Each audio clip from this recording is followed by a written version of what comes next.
Olá, sejam bem-vindos ao podcast Voz Afro, seu podcast semanal. Aqui a gente fala sobre cultura afro-brasileira, empreendedorismo negro, vivência de sucesso, os perrengues também enfrentados pela comunidade. E falar em perrengue, né? Cheguei hoje de madrugada aqui no Rio para as gravações, saí de madrugada de casa também. Postei alguma coisa, um stories falando sobre isso, né? Sobre essa saída de casa pela manhã, como é que foi, o trajeto que veio para vir para o Rio de Janeiro. E abri uma caixinha de perguntas e marquei os convidados. E aí eu descobri que o Hudson, que é o nosso convidado de hoje, estava repostando às 4 da manhã. Eu falei, caramba, por que tá fazendo isso, cara? Por que acontece esse horário? Por quê? Então, esse é o horário que eu pego na graduação, né? Eu estudo na PUC, faço artes cênicas na PUC e moro na Zona Oeste, na favela da Vila Vintém. Uhum. É uma outra extremidade da cidade, é um outro território, então... Pra gente que, né, acessa, às vezes, espaços de elite como esse, o sacrifício vale, Robélio, assim, a gente tá aí. Eu pelo menos, venho nesse movimento, né, com a minha vida, acadêmica, ela sempre foi mesmo atravessando a cidade. Eu sou pedagogo pela UFRJ, eu tenho pós em direção teatral pela Casas de Atores de Laranjeiras, né, que é a CAL, que lançou Thaís Araújo, Paulo Gustavo, essa galera. Passei para o mestrado, né, na Unirio, terminei há pouco tempo agora o mestrado em artes cênicas e agora estou terminando, porque ali fui ajudar um colega, por ironia do destino, fazer uma prova na PUC, acabou que eu passei, o colega não passou. Era para dar um apoio moral, acabou que eu entrei. Eu falei, como estudo né, nunca é demais, né, que é pra gente que é pobre, que é preto, favelado. Sim. Falei, vou ficar aqui e vou me jogar nessa também. E agora estou terminando lá, mas assim... É um perrengue acordar às 4 da manhã, não é fácil, né? Eu tenho uma pergunta de prática que eu faço aqui sempre no início, quando a gente começa a gravar com a pessoa. Independente se é a primeira vez que eu venho no podcast, se é a 10ª vez, independente. Vamos esquecer o pedagogo, o mestre em artes cênicas, vamos esquecer a vida acadêmica. Quem é o Hugo? Hudson, perdão. Hudson é um jovem de 31 anos, favelado da Vila do Vintém, neto de Dona Edna Batista Dias da Silva, filho de Márcia Batista Dias da Silva, Robson Pereira das Neves, Geraldo Neves Filho, irmão gêmeo da Hannah, do caçula Giovanni. Eu falo pra todo mundo que eu sou resultado de corpos em atravessamentos. A minha vida me constitui, eu, sujeito, pessoa no mundo, eu sou resultado de corpos em atravessamentos. Sou um cara que sonha, um empreendedor, né, que sempre viu na arte... Uma porta de entrada, uma possibilidade de transformar o mundo e de transformar a si mesmo, né? Então é isso, eu sou um jovem sonhador, eu sou um brincante. Gosto de falar que eu tenho 31 anos, mas assim, eu gosto de ouvir as minhas músicas infantis, gosto de brincar com as minhas crianças, eu gosto de construir um mundo à minha volta que pense a alegria, que pense a criatividade, as inventividades todas. Eu sou isso, eu sou esse sujeito, um sujeito artista. Esse é o Hudson Batista. E um homem bem plural, né? Você comentou, a gente conversando no WhatsApp, você falou assim, eu até perguntei, você quer falar sobre o quê? Você falou assim, cara, qualquer coisa, você mandou uma lista de coisas ali, tem bastante coisa pra gente conversar aqui hoje. E em cima disso, da sua pluralidade, como é que foi a sua trajetória? Assim, da infância, na Vila Vintém, até se tornar mestre em artes cênicas, até se tornar pedagogo. Como foi essa trajetória até chegar no hoje? De quem você é hoje? Eu acho que foi uma trajetória, eu falava isso hoje na terapia, falava isso pra Claudinha, minha terapeuta. Uma trajetória que foi muito amparada pelas redes. Eu tive muitas redes de apoio, né? Eu nasci numa família negra, periférica, favelada, na Vila Vintém mesmo, ainda continuo lá. E assim, eu sou o primeiro da família a ingressar na universidade pública. Então você entende aí que o processo da periferia, desses corpos pretos, dessas pessoas, ele é desigual ainda em muitos sentidos, né? Total. E aí a minha entrada na universidade, né, ela se dá muito pela minha relação com os movimentos negros.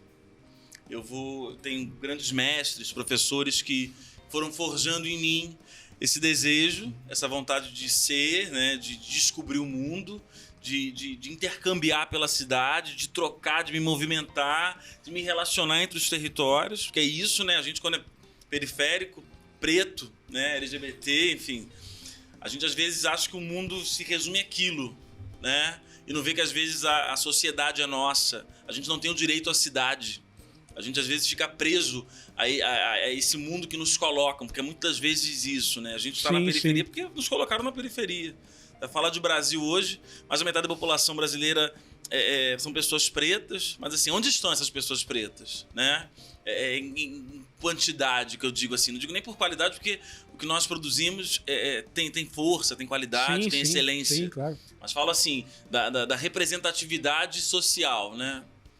E aí, eu por essa rede que eu fui construindo com as pessoas, eu comecei a me entender potente. Uhum. Mas isso é uma coisa também construída, isso não é da noite pro dia, não. Porque a gente, quando é preto, a gente sofre com a autoestima, a gente sofre com a desigualdade, a gente sofre com essas negações todas, né? Com esses estigmas todos que nos perseguem, né? Uhum. E isso foi uma coisa que eu fui construindo, assim. Essa identidade negra, esse lugar do homem negro, é uma coisa que vai sendo construída ali, vai sendo forjada ali na minha relação com os movimentos sociais. Então, quando eu falei dos professores, por exemplo, foram grandes mestres para mim. Eu tenho uma professora que é a Bia Onça, né? Que é a Ana Beatriz, doutoranda agora de Geografia na UF. Ela falava assim para mim, você vai estudar nessa universidade aqui. Passávamos em frente ao UFRJ na época. Eu falei, eu vou estudar aqui? Nesse lugar? Você vai vir estudar aqui, aqui só tem artista. Eu falei, sério? Te vejo aqui. Aí, 6 meses depois eu tinha feito o Enem, passei na prova e entrei lá, né? Então, assim, eu sou reflexo muito dessas projeções da relação com o outro, de me enxergar potente, de me enxergar forte para que eu pudesse transformar, para que eu pudesse me reinventar, para que eu pudesse construir.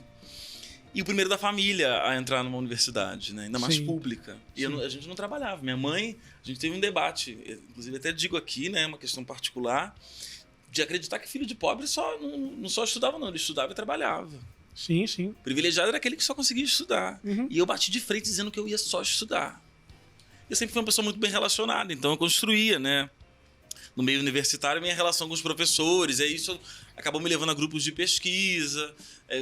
Eu, por ser um EUOP, que era um estudante universitário de origem popular, EUOP.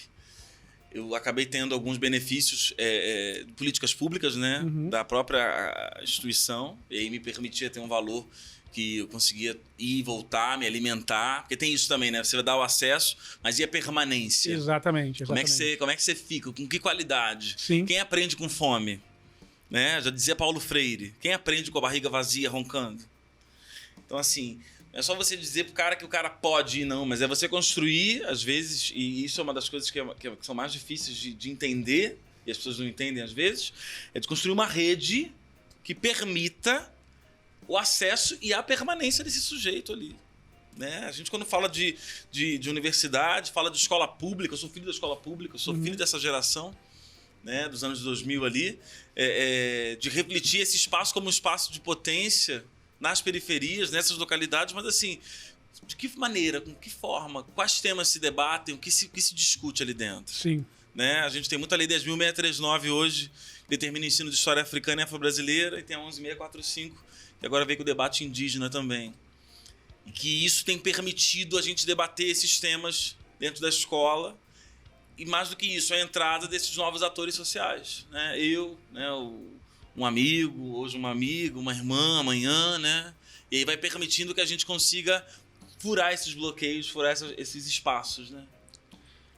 Você falou sobre um pouco da sua trajetória, como foi, e até a ingressar da faculdade. Hoje você é mestre. Sou mestre. E quando você ouve aquela frase assim, a favela venceu, como é que você enxerga isso? Porque eu ouvi essa frase outro dia, acho que foi o Rafael Logan que estava falando, que perguntaram para ele sobre isso, e falou, não, a favela não venceu, eu venci. Isso. A favela não. Como é que você enxerga isso? Essa frase em si? Robélio, quem falava isso também era o Negão da BL, que é um cantor aqui de funk, né, do Carioca. A galera conhece, né, o Negão da BL. Ele falava disso. O que é vencer? Quando você está matando em massa as crianças, né?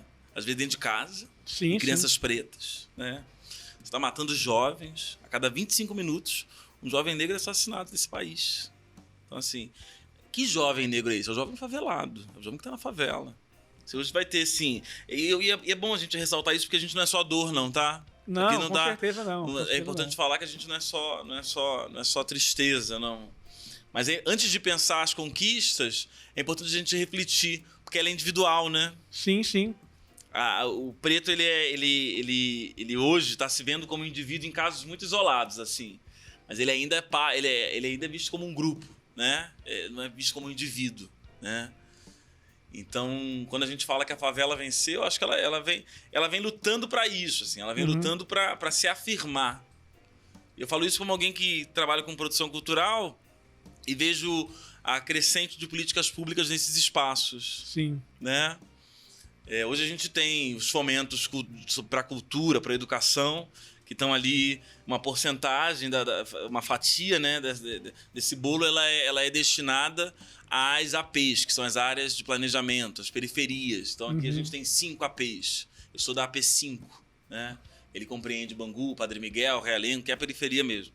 Então hoje a gente vê uma atenção dos gestores, né, dos secretários de cultura, de educação, que vem assim tentando olhar para a gente de uma outra maneira, para que essa narrativa, para que esse jargão, né, da favela que vence, ele se torne uma realidade que ecoe a outros corpos, a outras pessoas, sim. a outras realidades, a outros sujeitos também. Então, assim, tem amigos meus que não moram mais na comunidade hoje, mas também tem uma questão ali de qualidade de vida. Você acha que atravessar a cidade às 4 da manhã não é cansativo? Imagina como você deve estar cansado, como eu fico cansado, como outras pessoas ficam cansadas. Eu vi uma reportagem com uma mulher que ela passou cerca de 7 anos dentro do trem. E para ela, que ela conseguisse se relacionar melhor com o filho, ela matriculou o filho perto do trabalho. Que é o tempo que eles têm, é o tempo que eles passam dentro do trem. Passou semana passada essa reportagem. Caramba. Então, assim, nós pobres, pessoas pretas, a gente está o tempo todo tendo que driblar muita coisa, né? Para poder, assim... Porra, eu consegui, cara. Pô, eu consegui terminar o mestrado. Mas só Deus sabe o que eu fiz para terminar o mestrado. Não precisei matar ninguém nem roubar, né? Mas assim, me dediquei. Mas o que é dedicar, né? Às vezes abdicar de um final de semana. Às vezes ter que dar conta. O dia se torna 24 horas. Um dia você faz o dia em 25, né? Porque você às vezes precisa de um tempo. Diminuir a jornada de sono ali, né? De dormir para poder atender as outras questões. Então, assim, é sempre com muita dificuldade. Eu falava isso na terapia hoje também. Que a gente sempre passa com muita dificuldade. E chega um momento em que a gente só quer sorrir, assim. A gente só tá querendo sorrir. Sim. A gente não tá querendo mais falar de racismo só. A gente quer falar, assim, que a gente se tornou mestre, doutor, que a gente hoje tem uma escola de formação onde a gente consegue desenvolver planejamentos, emendas pedagógicas que destacam questões positivas da população negra, que destacam grandes heróis negros, né? Que tragam referências positivas para que essa minha autoestima ela seja construída desde pequenininho, né? Firme ali num propósito de coisas boas, de referências boas, e não só tristeza, não só dor, né? Mas ainda a gente vem vivendo num mundo muito difícil, assim. E você sabe que muitas pessoas te olham como estatística, né? Aquela estatística assim, se ele conseguiu, qualquer pessoa consegue. Já pensou nisso já? Já. E como é que você lida com isso?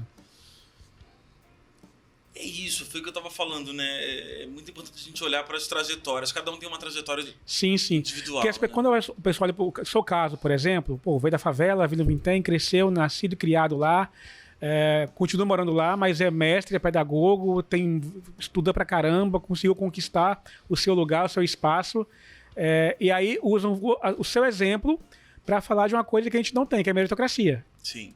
Porque como você acabou de falar, cada um parte de um ponto diferente. Sim. Ninguém parte do mesmo ponto. Então não existe meritocracia nesse sentido. Para você, é fácil ou muito difícil lidar com isso também, assim?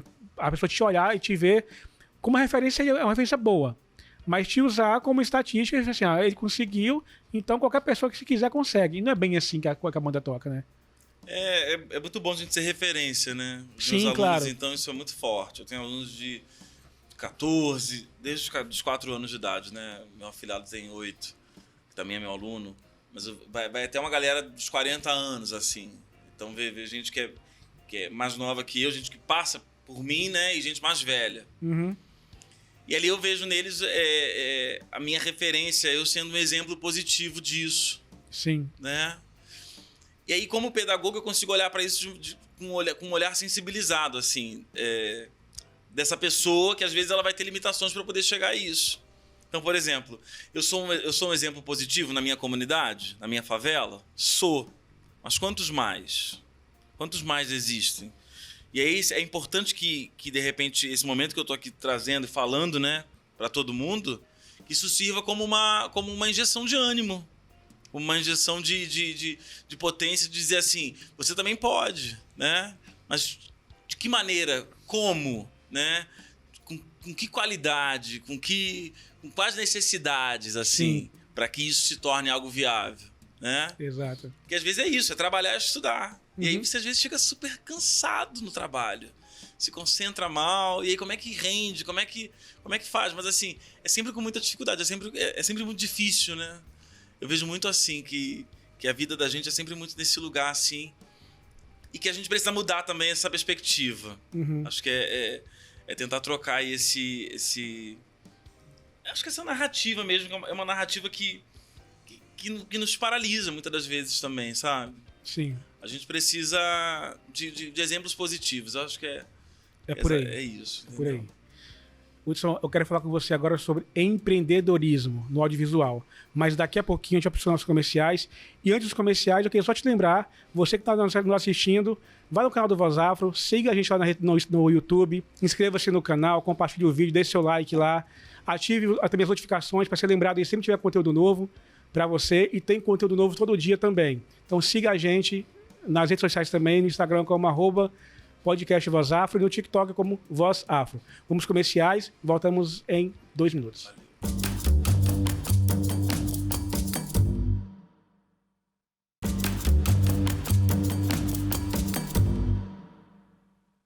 Estamos de volta para o segundo bloco aqui do podcast Voz Afro, conversando hoje com Hudson Batista. Hudson, falando um pouco agora sobre empreendedorismo. O que você acha que são as principais dificuldades que as pessoas encontram hoje para empreender no Brasil, no audiovisual e também no teatro? As pessoas pretas, né? Sim, não. No modo geral. No modo geral primeiro, depois dá os dois panoramas, no geral e as pessoas pretas. Tá, eu trabalho com cultura há 24 anos. E eu gosto muito de usar uma frase do Harley Renaissance, que é um poeta, né? Ele é o James Baldwin. Ele constituiu um coletivo afro-americano de poetas, né? Inclusive ele era um homem LGBT. Ele falava assim: o lugar no qual me encaixarei não existirá até que eu mesmo o crie. O lugar no qual me encaixarei não existirá até que eu mesmo o crie. Acho que nós, né, nesse movimento de empreender, nos últimos 20 anos no Brasil, os dados, né, as estatísticas, elas vêm apontando que houve um crescimento alargado, né, das iniciativas nas áreas têxteis, de alimentos, né? Só que aí a gente olha para a cultura. E eu sempre empreendo desde 2015. Então lá atrás, quando comecei a empreender, eu era o único empreendimento de cultura.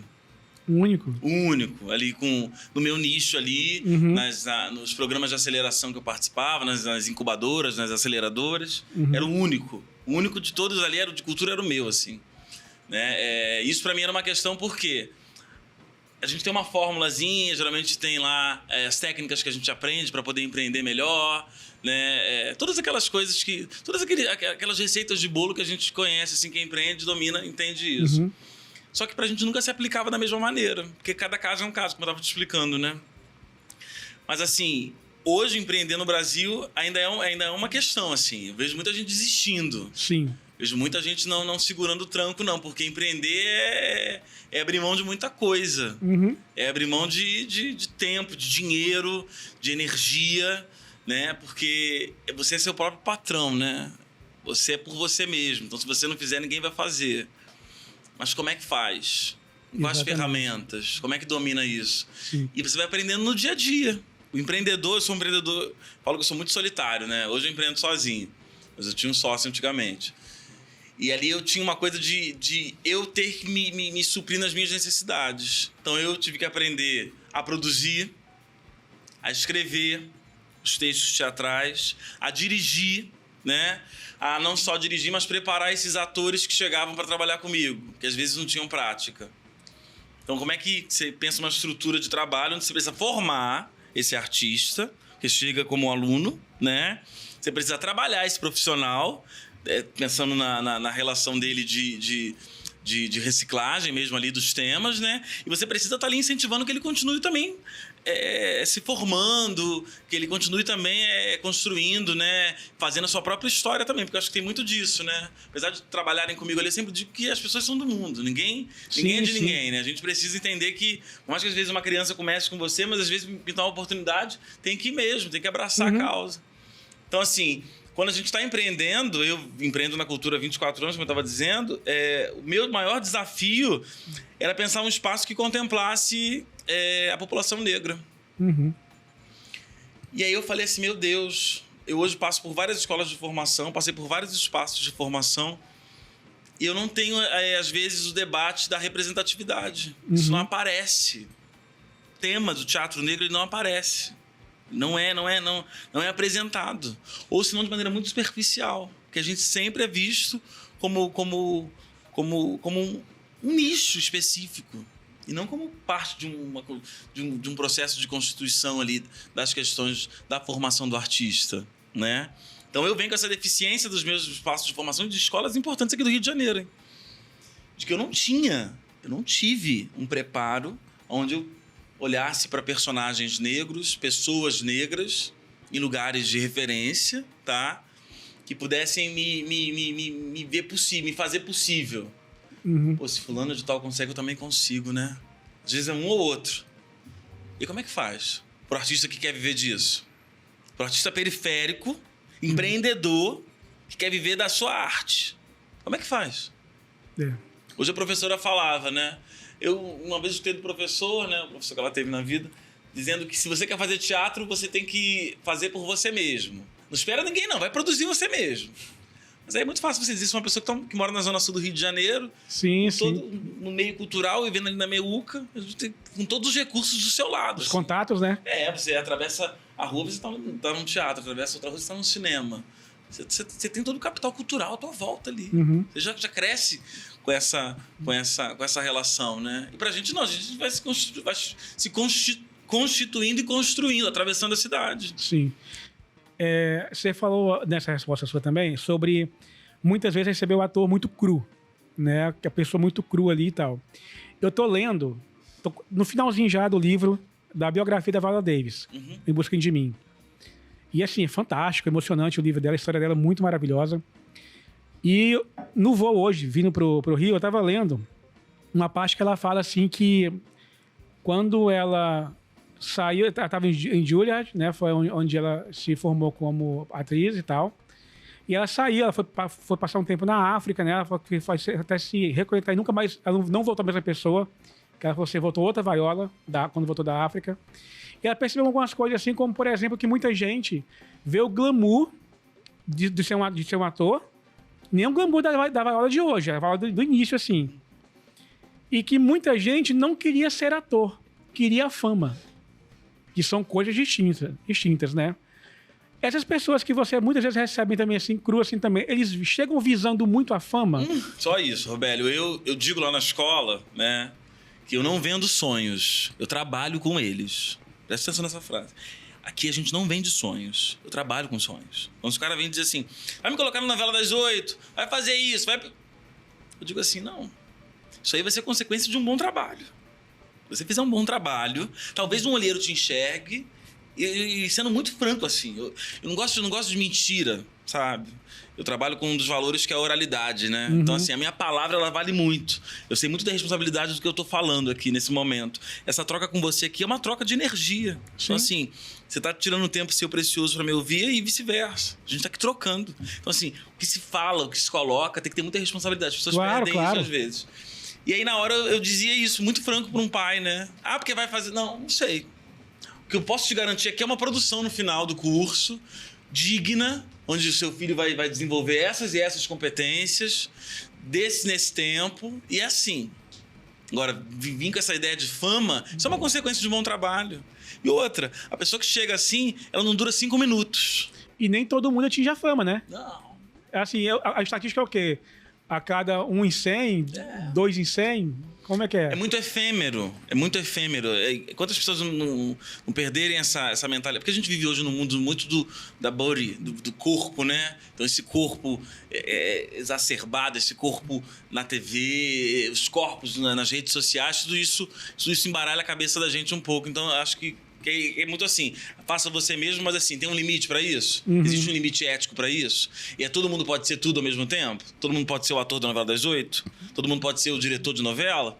Eu acho que sim, desde que estude, desde que se dedique, desde que se prepare para isso. Então, assim, não é um caminho fácil também. Ainda mais porque o nosso audiovisual ainda é muito embranquecido, né? A gente quando fala do audiovisual, né, e ainda mais na presença das pessoas negras nesse contexto, ele é um debate que a gente até na escola discute também sobre isso, assim, porque qual é a ideia do personagem? O que é um personagem? Um personagem é um sujeito, né, uma persona, e que na maioria das vezes ele tem um perfil. Se você parte do pressuposto que esse personagem ele existe nesses moldes, você vai excluir muita coisa. Você vai excluir muita gente. Você está me dizendo desde então, está criando em mim uma mentalidade de que o que funciona para esses tipos de protagonistas, sei lá, presenças VIPs, né, de novela, são esses e esses corpos. Você não leva em consideração a pluralidade brasileira, a diversidade brasileira, né? Então, por exemplo, quando a gente fala no teatro, né, na escola, como a gente discute sempre, eu sempre venho pensando nessa relação de furar esses estereótipos. Você não vai... Essas novas narrativas, esses novos ecos, eles precisam aparecer. Eles precisam estar mais presentes, né? Desses novos corpos diferentes, corpos gordos, LGBTs, corpos pretos, que a gente não vê. A gente não vê isso. A gente está num movimento aí, né, no audiovisual no Brasil, muito forte, principalmente na televisão com as novelas, onde a gente tem visto uma crescente das personagens negras, né, das histórias negras. Eles começaram a entender que nós, além de darmos dinheiro, né, com a coisa do Black Money, como a gente bem sabe, mais do que isso, o que a gente produz enquanto dilema dá muito caldo. Sim. Porque isso se aproxima da gente. O perrengue se aproxima de mim, se aproxima de você, às vezes, numa situação, né? Uma pessoa que ama, né? Numa relação afetiva, porque a gente também ama, né? Nossos corpos também são corpos que amam, e a gente às vezes não vê isso. Então você começa a trazer arquétipos de personagens, personalidades negras para a TV, que vão estar se aproximando dessa realidade brasileira. Você começa a atrair um outro público. Sim. Você começa a atrair uma outra turma que vai olhar para isso de uma outra maneira agora. Pô, isso aqui se aproxima de mim. Caramba, eu sou assim. E não esqueça essa última novela que acabou, Vai na Fé. Tinha uma personagem que era feita... Não esqueci o nome da atriz, meu Deus. Eu sei o nome de todo mundo, geralmente. Mas ela fazia Kate Lícia. Clara Monet. Ela fazia essa personagem. Eu lembro quando eu assisti logo nos primeiros capítulos, eu falei assim, caramba, ela parece muito com fulano de tal. Porque tem isso às vezes, né, do jeito. Sim, sim. E foi um boom, porque isso não foi só... Essa sensação que eu tive não foi só minha. Ela parece que uma coisa geral, assim, no Brasil. E não foi à toa, a novela foi um grande sucesso, né? Mas por quê? Tinham protagonistas negros, você tinha dramaturgos negros, roteiristas negros também que estavam ali pensando isso, porque também é só isso. Não é só você chegar e botar, você também precisa mudar essa mão que escreve, esse punho, né, de experiência. Ele precisa também ser um punho que reflita de fato as minhas dores, as minhas felicidades, os meus processos reais, né? Porque você ficar muito afastado, distanciado disso, você tá na terceira pessoa, você tá olhando na terceira pessoa. Sim. Olhando daqui. Eu tô olhando daqui, tô reproduzindo, igual um etnógrafo, né? Um antropólogo. E não, às vezes tem que estar dentro disso, tem passado por uma experiência como essa. Então isso faz toda a diferença. No momento em que você consegue compreender de que nossas histórias, elas têm espaço, assim, precisam ter espaço. E a gente precisa falar mais sobre isso, assim. Sim. É importante. Você falou um pouco antes sobre a gente estar num tempo de muita exposição de corpo, Sim. A busca pelo like o tempo inteiro. Como é que você acha que a tecnologia tem impactado na distribuição de conteúdo no audiovisual, seja no teatro, seja na TV, seja na internet? A gente está vendo isso, né? Os artistas estão sendo trocados por por influenciadores, né? E isso está sendo uma luta aí do movimento enfim, da classe artística, né?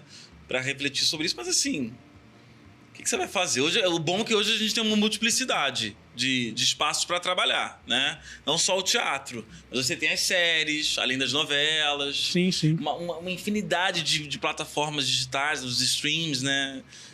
Das operadoras todas. E acho que isso tem dado um outro lugar, assim, também de tipo... Pô, acho que dá pra sonhar um pouquinho, né? Dá pra fazer um pouquinho. Ou, quando não, você vai lá e se produz, né? Sim. Eu, no meu caso, estou agora produzindo um monólogo. Que estou sendo dirigido pela Ana Kfouri, que é a minha professora na PUC. E, assim, é um monólogo onde eu falo da minha trajetória, da minha família, pensando a reflexão de 11 princípios afro-brasileiros, né? E aí tem sido esse lugar também, assim, apesar de estar sendo um espaço muito disputado e a gente tá perdendo para essa nova geração, né? É a geração TikTok, sim. os Instagrams, né? Enfim. Mas, assim, é entender que, assim, se a gente não estuda, se a gente não se dedica, a gente não sobrevive. Você pode até parecer, pode até ficar, mas se não se dedicar, o mundo te engole. Só corrigindo aqui, o pessoal tá gritando aqui no ponto aqui, que a atriz é Clara Monek. Monek, desculpa, gente. Clara Monek, eu falei Clara Monet. Né? Tá bem. E dando continuidade, já que a gente corrigiu o nome da atriz, né? Qual foi a sua maior referência, assim, de artista, assim, você fala assim, cara, um dia eu queria trabalhar com essa pessoa? Tem alguém assim? Tinha o Abdias Nascimento, ele morreu. Ele morre em 2011. Eu começo a pesquisar a vida do Abdias em 2010, e aí ele morreu.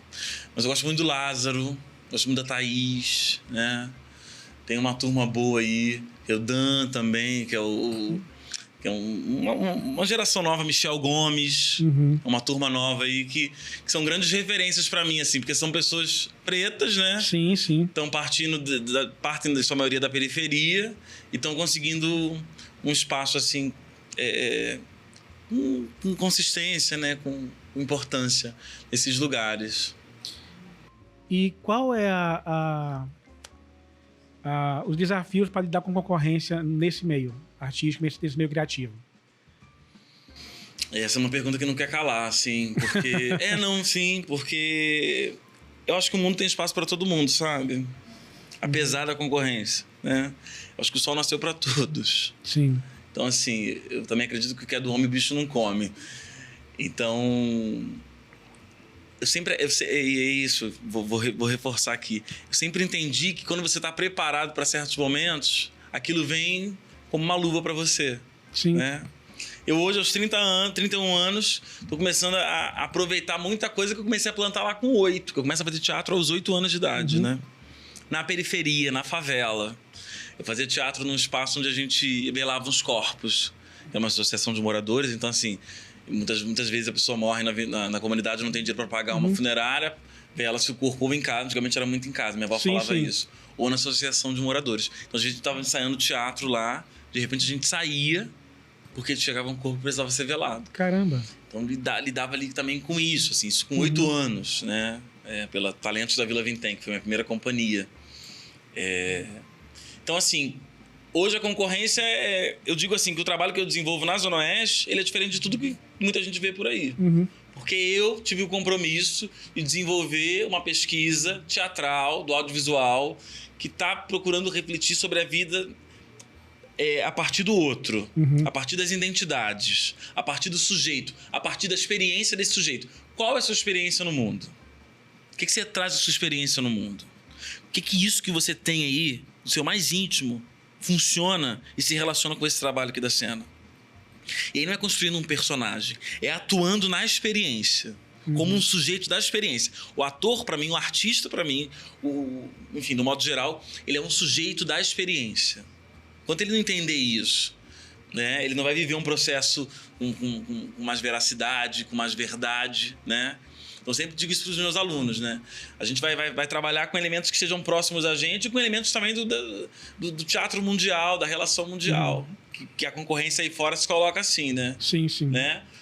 Mas é mais do que isso. Meu interesse aqui é que esse processo, ele se pareça com você. Sim. ele tenha de você nisso. Falar com distanciamento, como eu estava dizendo aqui, né? Desse cara que está produzindo, escrevendo para a periferia, é um outro lugar. É um lugar privilegiado. Sim. Então, assim, ele precisa estar inserido no processo. Ele precisa olhar para o sujeito, para o outro, para o ser humano, para esse aluno, e olhar para ele como um sujeito potente. Potente de transformação, potente de movimentação, de mobilização social, de transitar, porque é isso. A gente precisa ter direito à cidade. A gente está numa fatia dessa cidade, a gente é a maioria nisso. A gente precisa ter direito aos espaços sociais, todos, no modo geral. Concordo 1000%.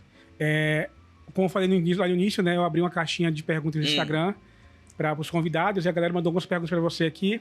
Mas vamos ler as perguntas na volta do próximo bloco. Vamos intervalo agora. E falando em Instagram, você não deixe de seguir a gente também. No Instagram, @podcastvozafro. Voltamos já já.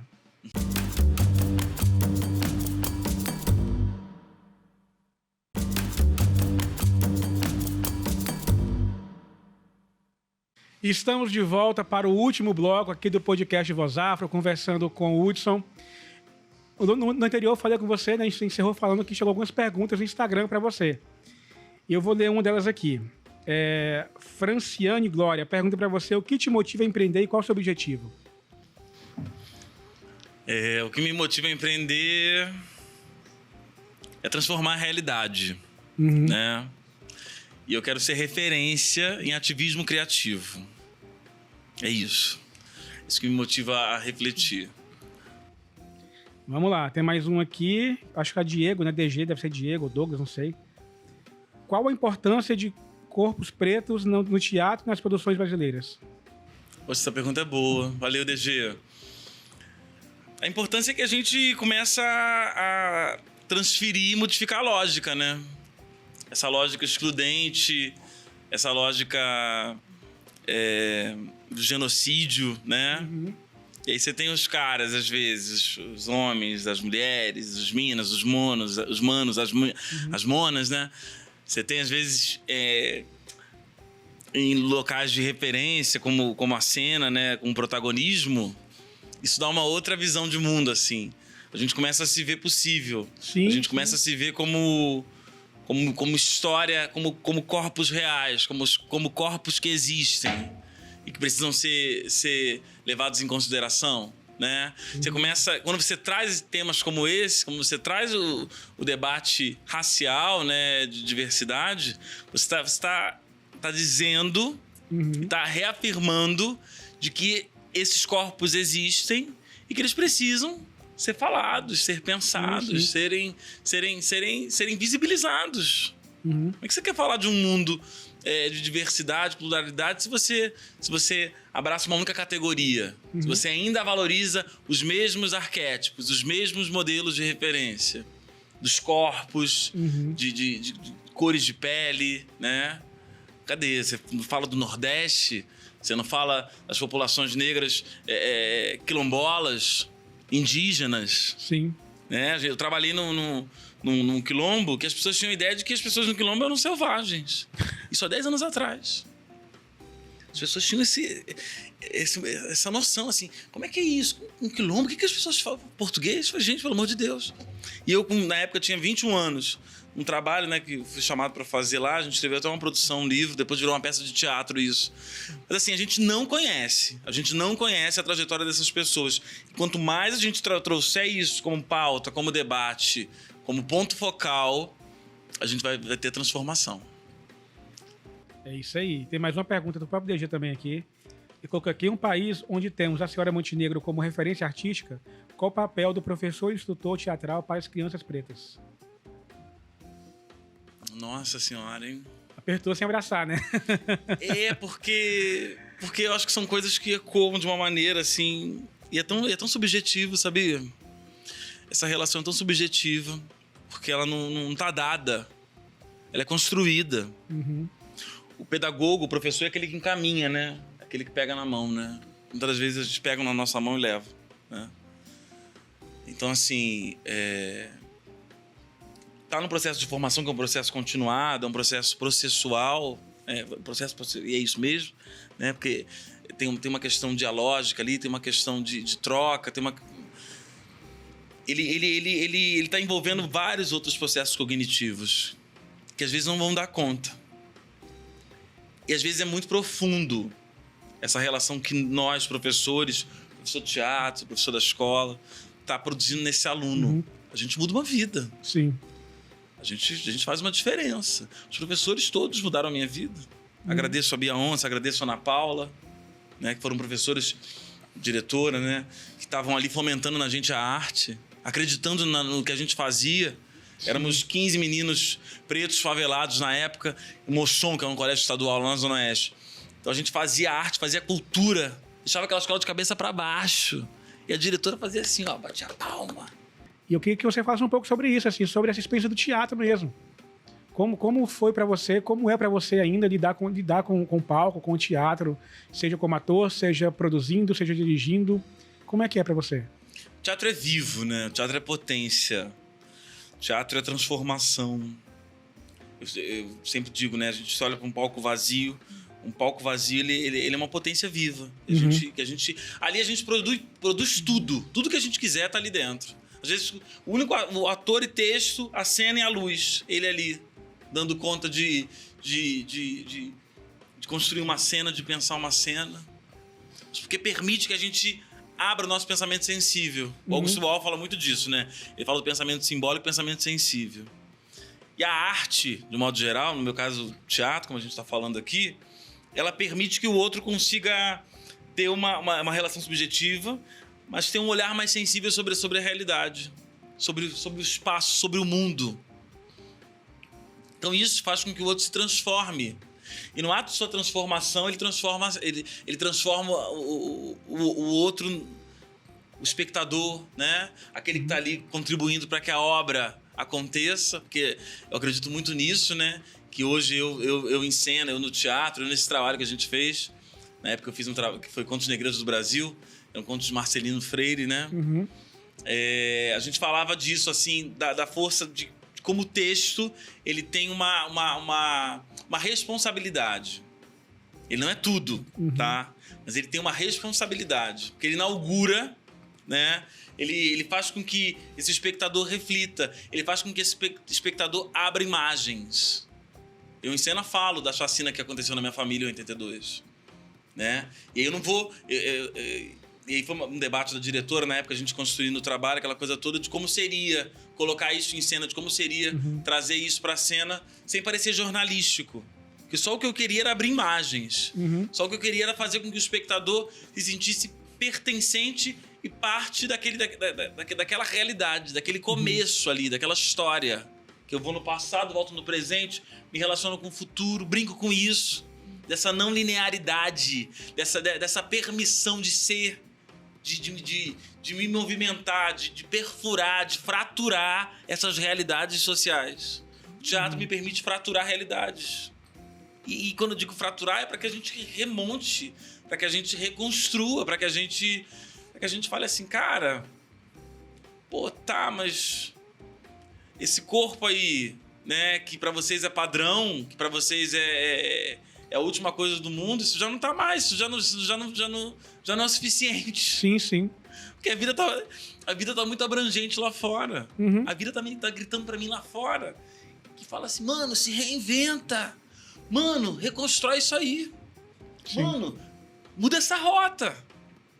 Tá com teu problema assim de depressão? Não tem depressão, né? Mas digo assim, pensando em exemplos de pessoas que tenham depressão, repensa essa rota. Sim. E o tempo todo ali tá obrigando da gente, da vida, nós pessoas, né, a refletir para esse mundo, mas para reinventar esse mundo.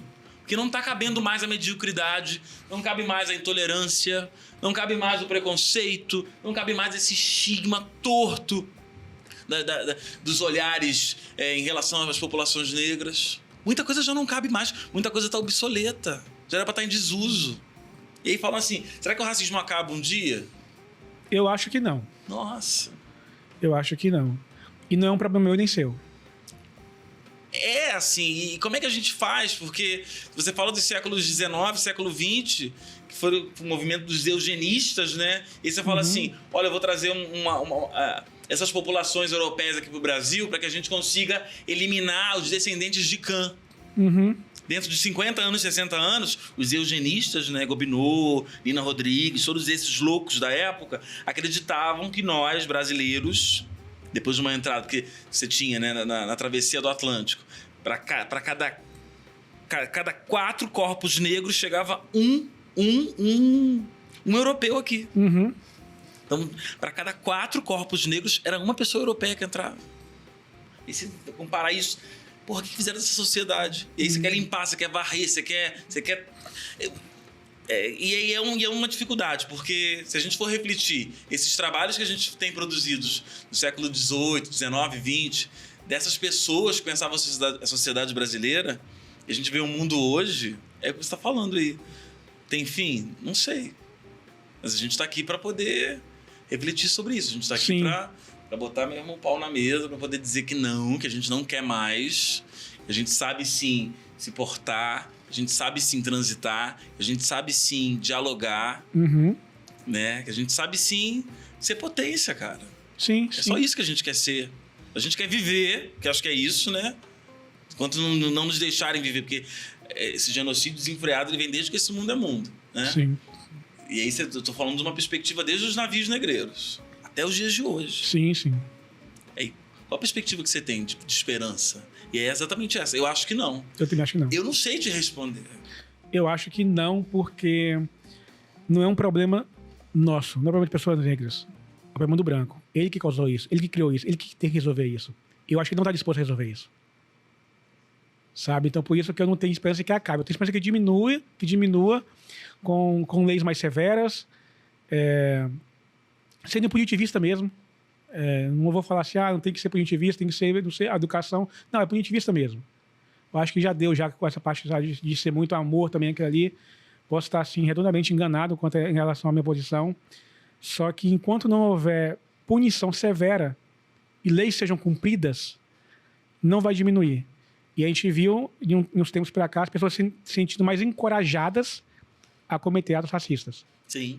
Mais encorajadas. No mundo de hoje, inclusive. Exatamente. Então, por isso que eu não tenho esperança que acabe.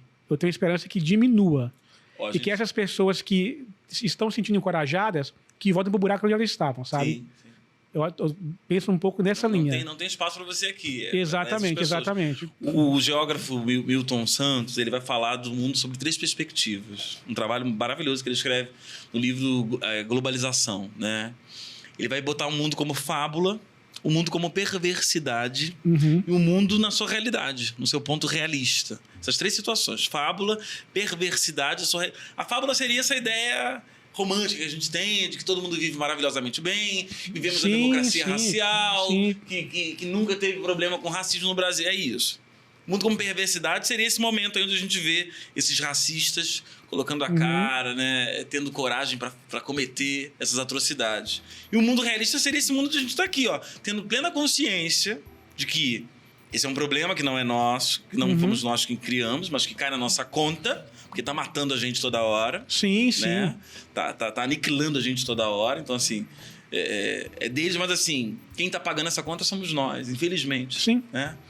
Então, quando ele vem com essas 3 perspectivas, a realista que mais me chama a atenção, porque é nela que a gente vai produzir avanço. É nela que a gente vai conseguir olhar pra frente e, mano, torcendo para que uma máquina não me mate, assim. Para que uma máquina não atravesse meu corpo e me torne mais uma estatística. Até para você, por exemplo, você é um homem negro, LGBT, que eu imagino que deva ter sofrido preconceito, que o homem negro está com o próprio preconceito. O negro LGBT, o homem gay negro, pior ainda. Porque a gente está num país que mata muito homossexual. Mata muito. E até emendando nisso, assim, falando um pouco dessa questão da subserviência, se você concorda com esse pensamento, com esse ponto de vista, e também como é que foi para você crescer na comunidade sendo um homem negro e gay. Falando da PUC primeiro, né, assim, a minha relação ali com o espaço, eu tive muitas surpresas, assim, ali. Um dos momentos que mais me marcam foi no momento em que eu me iniciei pro Candomblé, em 2019, e a gente passa naquele período onde a gente tem que ficar, né, de quelê, e aí tem a vestimenta, aquela coisa de branquinhos, 3 meses, aquela coisa toda que quem é candomblessista sabe, né? E eu lembro que eu tive aula com um padre Padre Marcos. Eu sou apaixonado por esse padre. E era um cara, assim, de uma sensibilidade, de um respeito. Um homem negro, padre negro, mas assim, que me deu uma aula de humanidade que você não faz ideia. Ele, no final do período, ele para assim na sala e diz assim: eu queria muito agradecer a presença do Hudson aqui nessa sala, porque ele me fez refletir sobre a minha trajetória toda até aqui. Um professor da PUC me dizer isso. Um homem negro. A gente encontra às vezes no corredor. Poxa vida. Sensacional. Então, assim, é dessa rede que eu tô falando, assim. Então, dessas pessoas, desses anjos. Que são anjos que atravessam o nosso caminho, a gente às vezes não se dá conta, né? Então, esse é um lado que, assim, apesar de ouvir casos de colegas que sofreram com intolerância, né, com o próprio racismo dentro da faculdade, né? Eu venho driblando porque eu me posiciono de uma outra maneira. Uhum. Eu acho que ninguém chega e fala qualquer coisa pra mim. Não sei se é meu tamanho, se é a minha forma de falar, de gesticular, mas ninguém se sente autorizado a falar de qualquer maneira comigo. Eu não sei, a vida vai fazendo isso com a gente também, né? Vai deixando a gente de uma postura... Vai calejando, né? De um lugar que é assim, vou me sentindo aqui, ó. É isso, vão passar por cima de mim? Tenta pra ver se vai conseguir. Que às vezes seja um lugar até meio que incisivo, né? Das relações, mas como que faz? Como é que segura isso? Uhum. Né? E aí é no dia a dia que você vai lidando. Sim, Na comunidade, assim, o meu debate da questão, por ser uma pessoa LGBT, ele se coloca, mas sempre foi muito diferente, porque eu sempre fui uma pessoa que estudei muito, né? Uhum. Sempre busquei muito me formar para não ser o marginalizado, para não ser o sujeito que estava ali virando chacota, né? Em perspectivas, às vezes, de intolerância, né?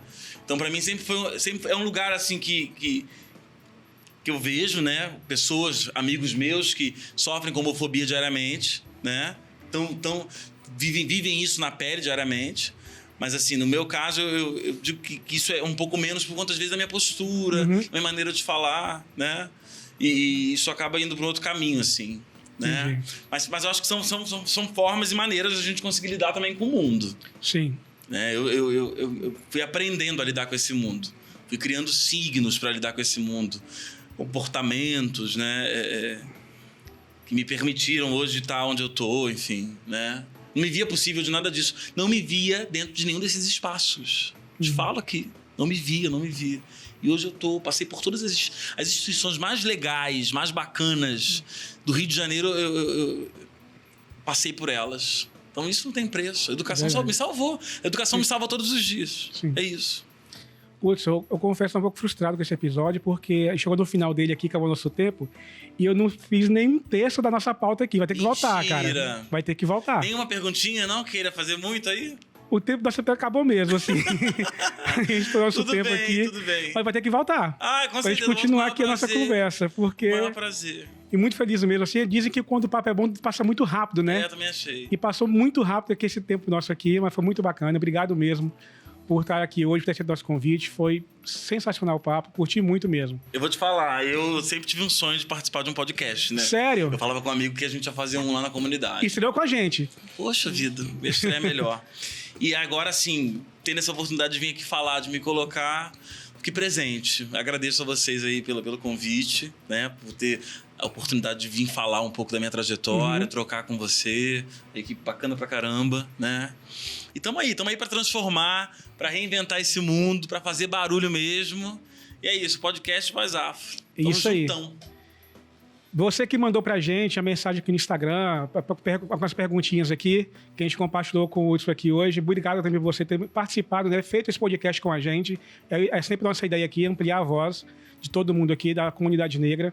E nosso muito obrigado por isso. Como eu falei lá anteriormente também, siga a gente nas redes sociais, @podcastvozafro no Instagram, @vozafro no TikTok, @vozafro no YouTube. Deixe seu like no vídeo, compartilhe o vídeo também. Inscreva-se no canal, ative a notificação para receber conteúdo novo. Então, assim, participe com a gente. Você é muito bem-vindo aqui para fazer esse podcast com a gente. Nosso muito obrigado e até a próxima semana.